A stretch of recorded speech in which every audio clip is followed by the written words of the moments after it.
Will 8 or 9 million small landlords crash the housing market? Let's do some math.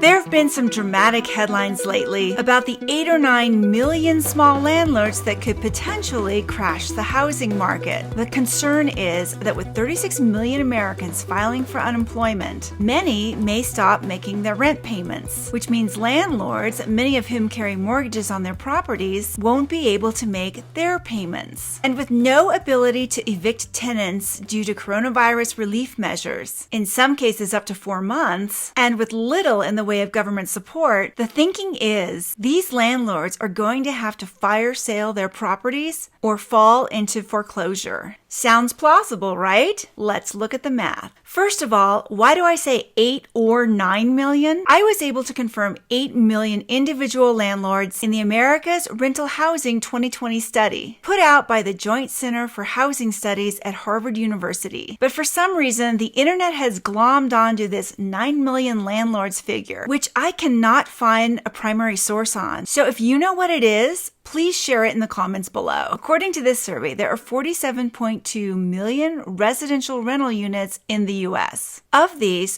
33% or 15,576,000 of them are single-family homes. 17% or 8,024,000 are 2 to 4 unit multifamily properties. This gives us a total of 23,600,000 1 to 4 unit residential rentals in the United States, representing 50% of American rental inventory. Since properties with more than 4 units typically fall into the commercial realm for lending and MLS purposes, we're going to stick to the residential market and focus on the 1 to 4 unit properties. For context, there are 81 million homeowners in the U.S. according to NAR, so the 8 million landlords represent 10% of the residential market. According to Avail's independent landlord study, 34.8% of landlords own 1 unit, 33.1% own 2 to 4 units, and 19.7% own more than 10 units. So how have April and May rent collections gone? We don't have a lot of great data for the small landlords segment,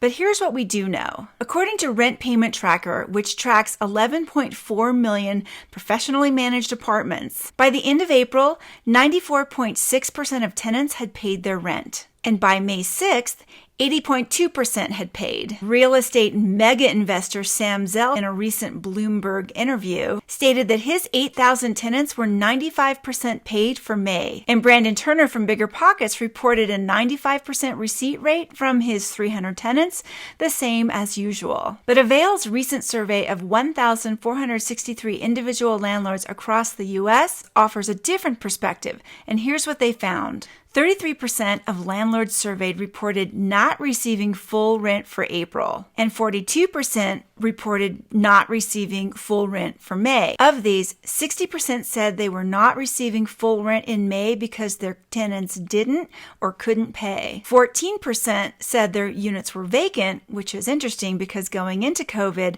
the national vacancy rate was 6.8%. 10% offered their tenants a discount, and 12% offered rent deferment. So, 42% of landlords surveyed did not receive full rent, and 22% of them were working out some kind of deal with their tenants, but we have no idea what the terms might be. Another key finding is that rent collection rates varied widely by geography, with hard-hit areas showing lower rates and lesser hit areas showing higher rates of rent collection. As always in real estate, results vary by geographic location. The bottom line is we can't know exactly how many tenants are going to default on these 8 million landlords. So let's use unemployment as our guide. Pre-COVID, we had 164.6 million people in the U.S. workforce. We've since lost 36.5 million, which is about 22%. But let's go worst case and use the ShadowStats historical methodology for calculating unemployment, which puts the real rate of unemployment at 39.6%. So based on this, Let's assume that 40% of tenants can't make their entire rent payment, which does fit nicely with the Avail survey findings. So that means, hypothetically, that 40% of our 23.6 million 1 to 4 unit rental properties are at risk, which is 9,440,000 properties. We also know that nearly 59% of homeowners have more than 60% equity in their homes,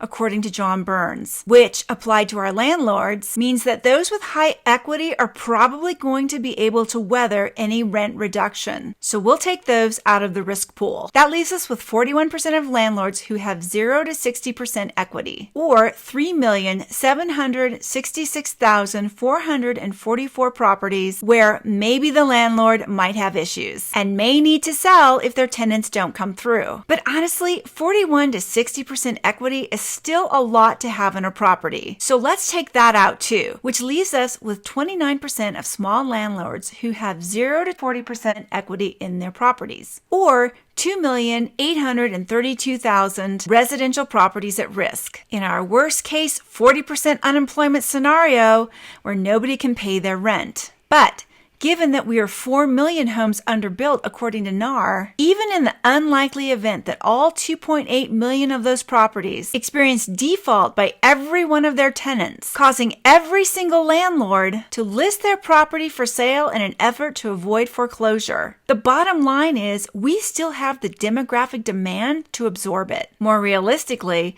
the 7.3% of properties that have under 10% in equity would be the ones to hit the market in the coming months if their tenants can't pay, which would be 689,120 units, most likely, which would be offered for sale on the MLS versus going all the way to foreclosure. Because landlords are investors who are going to try and recoup everything they can to try and preserve their credit. Very few will simply walk away. And given that there are so many other investors sitting with cash on the sidelines waiting for upcoming deals, I doubt these properties would sit long. Again, results will vary by location. For example, in Houston, with the oil industry crashing, there will probably be many more defaults and deals for investors, while in Austin, not so much. This is calculated speculation based on available data, so do your own due diligence. But I think when you dig a little more deeply into the numbers, it's not going to be the bloodbath that many are hoping for. 8 to 9 million small landlords are not likely to crash the housing market. So what do you think?